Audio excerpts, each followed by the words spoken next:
Alors, voici la vaccination préventive basée sur le principe de la mémoire immunitaire. Parlons d'abord des découvertes historiques de la vaccination. C'est Jenner, médecin anglais du XVIIIe siècle, qui fut un pionnier dans ce domaine, notamment dans la vaccination contre la variole. La variole est une maladie grave, contagieuse, très contagieuse et fréquemment mortelle, qui se traduit par l'apparition de pustules sur le corps.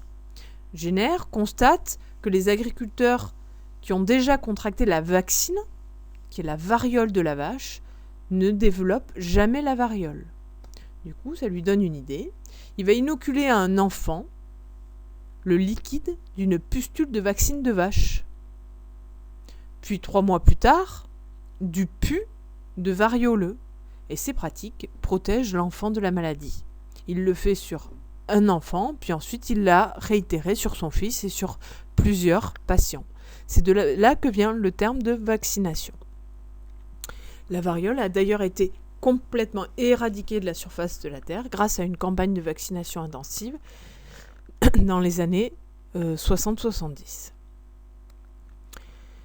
Un siècle plus tard, c'est Pasteur qui montre que des préparations modifiées de microbes peuvent être utilisées pour les vaccins. Regardons un petit peu de plus près cette expérience. Pasteur possédait des cultures fraîches de bactéries virulentes responsables du choléra chez la poule. Ces bactéries virulentes étaient responsables de la mort des poules. Suivons l'expérience 1. En injectant ces bactéries virulentes aux poules A, en 1 ou 2 jours, elles meurent. Ces mêmes bactéries, dans l'expérience 2, sont laissées plusieurs semaines à l'air libre. Elles vieillissent. Ces cultures vieillies de bactéries sont injectées à des poules B qui survivent, montrant que ces bactéries vieillies ne sont plus virulentes. Puis, expérience 3, on va injecter à ces poules qui ont survécu aux bactéries vieillies des bactéries virulentes. 1 à 2 jours plus tard, on constate qu'elles survivent. Elles ont donc été vaccinées contre le choléra par l'injection de bactéries du choléra vieillies, qui étaient rendues non virulentes par ce vieillissement. On a ici le principe du vaccin. Effectivement, la vaccination préventive vise à déclencher la mémoire d'un antigène par le système immunitaire, faire en sorte que le système immunitaire se souvienne d'un antigène donné. Alors, qu'est-ce qu'on injecte ? On va injecter l'antigène. Ainsi, dans un vaccin, on injecte l'antigène pour déclencher une réponse primaire, de sorte que le jour où la personne se retrouve face au vrai virus ou à la vraie bactérie, il soit directement en réponse secondaire efficace qui lui permet d'éliminer efficacement le pathogène. Le problème, c'est qu'on ne veut pas que la personne tombe malade. Donc il va falloir injecter le virus ou la bactérie sous une forme immunogène, le mot est important, c'est-à-dire capable d'induire une réponse immunitaire, mais non pathogène, qui ne soit pas dangereuse pour l'organisme. C'est la raison pour laquelle on va injecter des virus ou des bactéries atténuées ou tuées qui conservent leurs propriétés antigéniques, ils ont encore des antigènes à leur surface, spécifiques de tel ou tel virus, mais qui ont perdu leur pouvoir toxique, pour faire simple. On peut même récupérer sur un virus juste des molécules antigéniques, des antigènes qui sont situés à la surface d'un virus particulier, et s'en servir comme vaccin. Regardons ici le vaccin contre le tétanos. Dans ce vaccin contre le tétanos, on va comparer une personne qui n'a pas été vaccinée à gauche d'une personne qui a été vaccinée à droite. Les deux sont contaminés à T0. La personne préalablement vaccinée contre le tétanos, lorsqu'elle est contaminée, sans surprise, produit 5000 fois plus d'anticorps qu'une personne qui est non vaccinée. Elle produit beaucoup plus rapidement ses anticorps, en 1 jour. Ça va lui permettre d'éliminer le virus efficacement. Sur ce graphe, on suit la quantité d'anticorps dans le sang. Suite à la vaccination, on voit qu'il va falloir une petite semaine pour que les anticorps se mettent à être produits. Cette quantité d'anticorps augmente, puis rediminue progressivement, sans tomber à 0. Si la personne rencontre l'agent pathogène au bout de 4 semaines, on voit que sa réponse est beaucoup plus rapide, beaucoup plus efficace. On bascule sur une réponse secondaire. Donc le vaccin est là pour mimer une réponse primaire, de sorte que le corps, s'il rencontre le virus ou la bactérie, soit directement sur une réponse secondaire efficace. Et bien évidemment, la vaccination est spécifique. On est vacciné contre telle bactérie ou contre tel virus. Et cette vaccination n'est efficace que pour ce virus ou cette bactérie. Une dernière notion, ici sur le seuil d'immunité. C'est-à-dire que nos anticorps nous protègent contre un virus ou une bactérie donnée s'ils sont présents en quantité suffisante dans le sang. Et cette quantité suffisante, elle est matérialisée ici par la bande grise qui indique ce seuil d'immunité. Il faut qu'on arrive à conserver, pour être immunisé, un taux d'anticorps supérieur au seuil d'immunité. C'est la raison pour laquelle un certain nombre de vaccins nécessitent des rappels, et on voit que là, 3 rappels en un an vont permettre au taux d'anticorps d'être supérieur au seuil, et donc à la personne d'être protégée.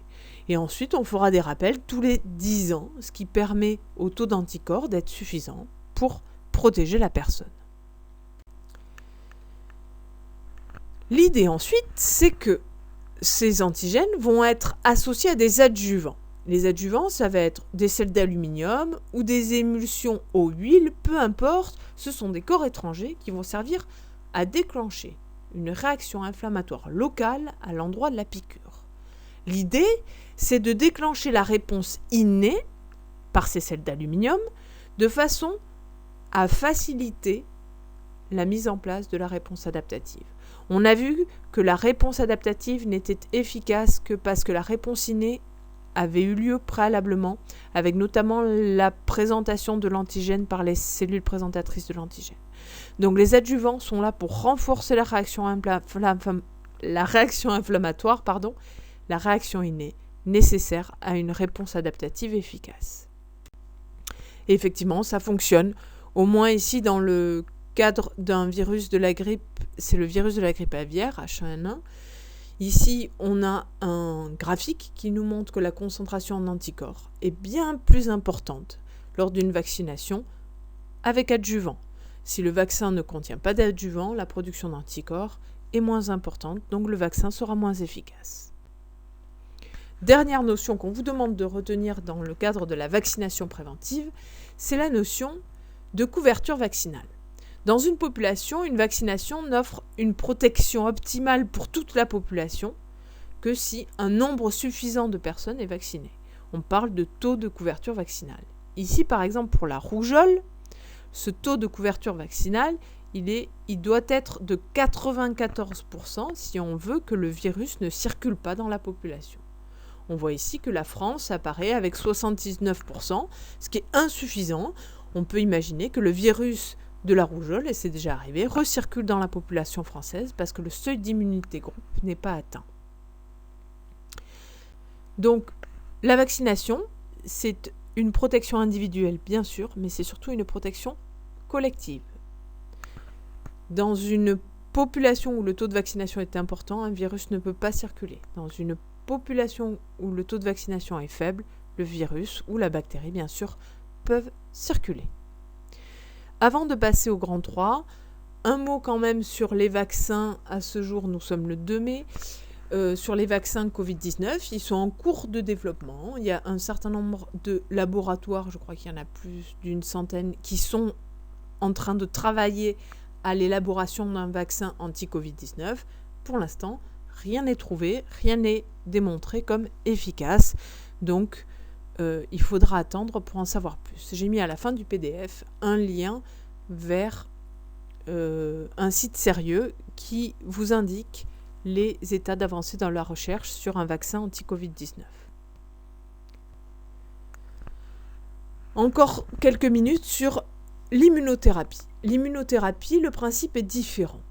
On n'est plus dans de la prévention, on est dans de la thérapie, c'est-à-dire qu'on va aider une personne qui est déjà malade à lutter contre un agent infectieux ou contre un cancer. Donc, dans le cadre du cancer ou de certains cancers, on va être capable de mettre en place des techniques qui aident à stimuler le système immunitaire. 2 techniques sont évoquées dans le programme. Je les ai beaucoup plus développées dans le PDF. Dans le diaporama, je vais rester succincte. Vous avez la vaccination thérapeutique contre certains cancers. Effectivement, dans un certain nombre de cancers, les cellules cancéreuses arrivent à échapper au système immunitaire au bout d'un certain temps. La vaccination thérapeutique va permettre de présenter l'antigène au système immunitaire de façon à le réactiver et de faire en sorte que les lymphocytes des cytotoxiques arrivent à s'attaquer aux cellules cancéreuses. Une autre piste qui est mise au point pour quelques cancers, ce sont les anticorps monoclonaux. Les anticorps monoclonaux, ça veut dire des anticorps dirigés contre un antigène particulier. On peut arriver, dans certains cas, à mettre en place, à produire des anticorps dirigés contre un antigène tumoral spécifique d'un cancer et comme ça aider à bloquer la multiplication des cellules cancéreuses. L'immunothérapie, elle est aussi à l'étude dans le cadre du Covid-19. Elle est même mise en place pour certains patients chez lesquels le système immunitaire s'avère affaibli. On peut, à un stade qui est entre le 5e et le 8e ou 9e jour de la maladie, transférer des anticorps de quelqu'un qui a guéri du Covid-19 à quelqu'un qui en est malade. Donc vous avez un schéma qui vous montre, voilà, une personne est atteinte du Covid-19, elle développe des anticorps, on va récupérer son sérum, on parle de sérothérapie, qui contient des anticorps anti-Covid-19 et les réinjecter à un patient qui aurait une immunité affaiblie entre le 5e et le 8e jour, c'est-à-dire au moment où lui-même doit produire ses propres anticorps. Et a priori, ça a l'air de faire ses preuves, mais c'est encore très encadré. Vous voyez ici, ça a été accordé qu'il y a 2 jours, le 30 avril. Voilà. Je vous laisse là pour ce dernier chapitre sur l'immunité. Et ensuite, on s'entraînera sur des exercices. Merci pour votre écoute.